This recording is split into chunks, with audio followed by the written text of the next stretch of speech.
When you see someone begging on the street, it's so easy for our minds to jump to simple conclusions, right? We think about poverty, or maybe we think about choice. But what if the real story is so much more complex? Today, we're going to peel back the layers on the psychology of begging and really explore the profound mental and emotional forces that are at play. So here's what we're going to cover. First, we'll challenge some of those common stereotypes in More Than Meets the Eye. Then, we'll get into the survival mindset, look at how past trauma has a huge impact, and explore the unseen group dynamics going on. And finally, we'll pull it all together and reframe the entire conversation as a psychology of circumstance. All right, so let's dive right in with our first section, More Than Meets the Eye, where we're going to take a journey beyond those initial assumptions. Okay, let's just pause here for a second. I want you to ask yourself, and I mean really be honest. When you see a person in this situation, what's the first thing that pops into your head? What are the immediate stories you start telling yourself about them?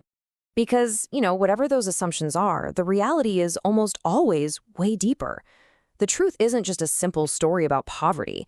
It's a story of psychology, it's a story of adaptation, trauma, and ultimately survival. And that's a perfect lead-in to our next section, which really gets into the mindset of just getting through the day. We're talking about a mind built for survival. So one of the key ideas we really need to understand here is this concept called learned helplessness. I mean, just imagine for a moment facing constant rejection, day in and day out. No opportunities, no open doors.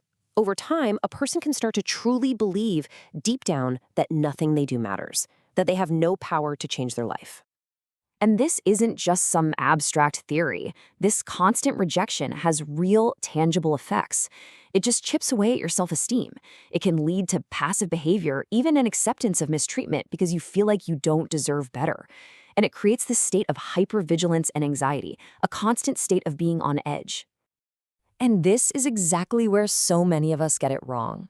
We tend to assume that the behaviors we see are just some form of manipulation, but the psychological reality couldn't be more different. What we're actually seeing are highly developed survival skills, skills that have been sharpened by an incredibly tough environment. I mean, think about the kinds of skills you'd have to develop. You'd become an expert at reading people's emotions in a split second. You'd learn how to identify who is even likely to give. You'd know which words or gestures might create a moment of sympathy. It's this incredible street-smart pragmatism, where being non-confrontational isn't weakness. It's a critical strategy for staying safe. But of course, these survival skills don't just appear out of nowhere. So that takes us right into our next section, where we see how the past shapes the present, the weights of the past. This is so important to grasp. For so many people, the act of begging isn't the beginning of their story. It's not where the hardship started. It's far more often the final, visible result of a long, painful history of really deep-seated trauma. And when we talk about trauma, it can come from so many different places, right? The histories often involve the pain of abandonment or escaping domestic violence. It could be the daily struggle of a disability or the overwhelming challenges of mental illness or addiction. And what happens is this can kick off a really devastating cycle. The trauma might lead to depression or anxiety. To try and cope with that emotional pain, someone might turn to substances.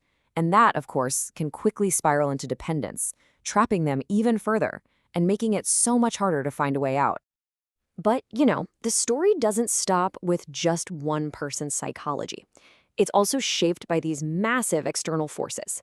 So now we have to zoom out a bit and look at the unseen systems at play. Because what's fascinating and also really tragic is that sometimes an individual's own psychology, their own will, just gets completely steamrolled by the overwhelming psychology of a group. So, when we're talking about these organized begging syndicates, the psychological toll is just immense.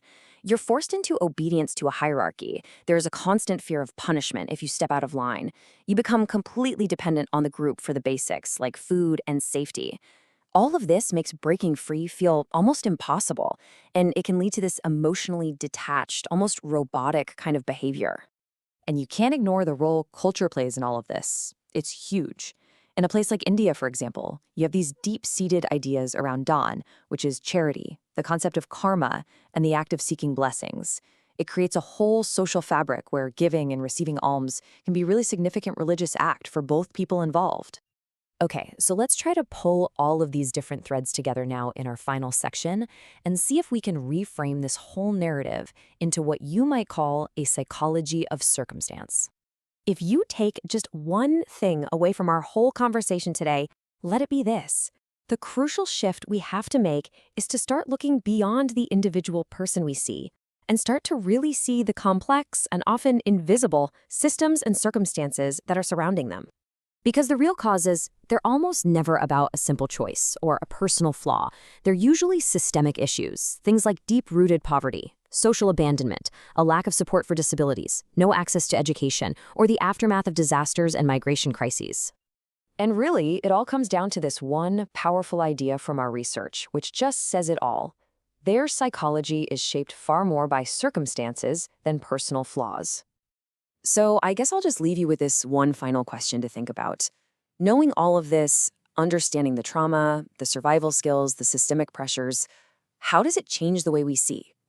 How does it change the way we see the person and the problem right there in front of us?